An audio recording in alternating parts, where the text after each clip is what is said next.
La festa della Sensa, celebrata ogni anno dal 1177 al 1797, nel giorno dell'Ascensione, in Veneto appunto Sensa, di Cristo Redentore.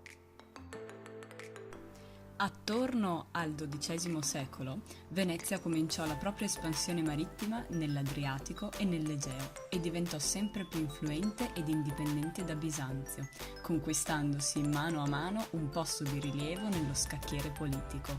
Per questo Venezia cominciò una tradizione ufficiosa di festeggiamento delle proprie conquiste marittime nel giorno dell'Ascensione. I festeggiamenti divennero ufficiali in occasione della Pace di Venezia, firmata nel 1177 tra l'imperatore del Sacro Romano Impero, Federico Barbarossa, e il Papa, Alessandro III.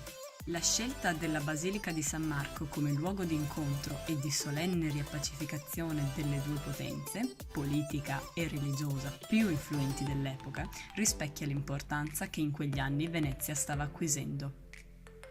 In occasione della firma di questo importante trattato, il doge Sebastiano Ziani ricevette dal Papa un anello benedetto come segno di ricompensa, a conferma del dominio veneziano sui mari.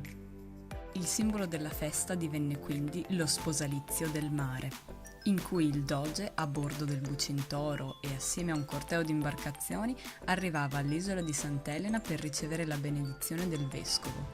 Da lì si spostava al Lido e, secondo il rito, lanciava in acqua un anello d'oro a conferma del legame tra Venezia e il mare.